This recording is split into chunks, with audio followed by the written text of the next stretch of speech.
আসসালামু আলাইকুম ও রহমতুল্লাহি ওয়া বারাকাতুহু। সম্মানিত ভিউয়ার্স, আমি আপনাদের সামনে আবারও নতুন একটি বিষয় নিয়ে উপস্থিত হলাম। কেমন আছেন আপনারা? আশা করি ভালো আছেন। আমি আপনাদের সামনে আলোচনা করতেছিলাম 27 শ্রেণীর মানুষ আল্লাহ রসুল সাল্লাল্লাহু আলাইহি ওয়াসাল্লামের হাদিস অনুযায়ী জান্নাতে যেতে পারবেন না যতক্ষণ পর্যন্ত তারা তওবা করে ফিরে না আসে। সম্মানিত ভিউয়ার্স, আমি ইতিপূর্বে আপনাদের সামনে 9 প্রকার ব্যক্তির আলোচনা করে ফেলেছি। আজকে আলোচনা করব 10ম প্রকারের আলোচনা। 10ম প্রকারের পরিচয়ে আমরা হাদিস শরীফে যেটি পাই, আর 10ম প্রকারের পরিচয় হচ্ছে তিনি চগলখোর ব্যক্তি। চগলখোর ব্যক্তি আল্লাহর জান্নাতে প্রবেশ করতে পারবেন না।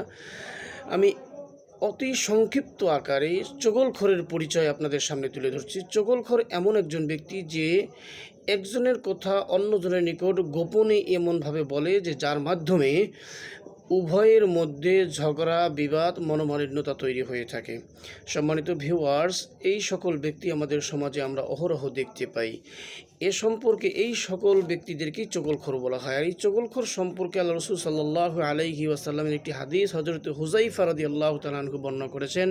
তিনি বলেন, قال سمعت رسول الله صلى الله عليه وسلم, আমি রাসূল সাল্লাল্লাহু আলাইহি ওয়াসাল্লামকে বলতে শুনেছি, লা ইয়াদখুলুল জান্নাতা কাত্তাত, চগলখোর ব্যক্তি জান্নাতে প্রবেশ করতে পারবেন না। ওয়া ফি রাওয়ায়াতিন নাম্মাম, এই চগলখোর ব্যক্তি যে একে অপরের কথা লাগায়া দেয়, এই ব্যক্তি জান্নাতে প্রবেশ করতে পারবেন না। সম্মানিত ভিউয়ার্স, একজন যখন অপরজনের নিকট কথা বলে তখন এই কথাগুলো কিন্তু যিনি শ্রবণ করে তার নিকট আমানত। আল্লাহ রাসূল সাল্লাল্লাহু আলাইহি ওয়াসাল্লাম তার আলামতও বলে দিয়েছেন যে কোন কথাটা ব্যক্তির জন্য আমানত হয়ে যায়। কথা বলার সময় যদি কোনো ব্যক্তিকে দেখেন যে এদিক সেদিক তাকাতাকি করে, তাহলে ওই এদিক সেদিক তাকার পরে যে কথাটি ব্যক্তি বলবে শ্রবণকারীর জন্য সেই কথাটি হচ্ছে আমানত, এটি কাউকে বলা যাবে না। সম্মানিত ভিউয়ার্স, আল্লাহ রসুল সাল্লাল্লাহু আলাইহি ওয়াসাল্লাম এর আরেকটি হাদিস জাবির ইবনে আব্দুল্লাহ রাদিয়াল্লাহু তাআলা আনহু বর্ণনা করেছেন, قال রাসূলুল্লাহ সাল্লাল্লাহু আলাইহি ওয়াসাল্লাম, ইজা হাদ্দাসার রাজুলু বিল হাদিসি সুম্মা ইলতাফাত ফাহিয়া আমানা, যখন তোমার সামনে কোনো ব্যক্তি কথা বলবে আর এদিক সেদিক তাকাতাকি করবে, তাহলে বুঝে নিবে এই কথাটি তোমার জন্য আমানত। সুতরাং এই আমানত কখনো খেয়ানত করা যাবে না। আল্লাহ রাব্বুল আলামিন আমাদেরকে চগলখোর হওয়ার থেকে বেঁচে থাকার তৌফিক দান করুন, আল্লাহুম্মা আমিন।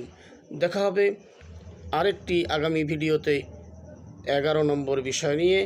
আল্লাহ তাআলা আমাদেরকে ততক্ষণ পর্যন্ত সুস্থ রাখুক। ওয়া আখিরু দাওয়ানা আলহামদুলিল্লাহি রাব্বিল আলামিন। আসসালামু আলাইকুম ওয়া রাহমাতুল্লাহ।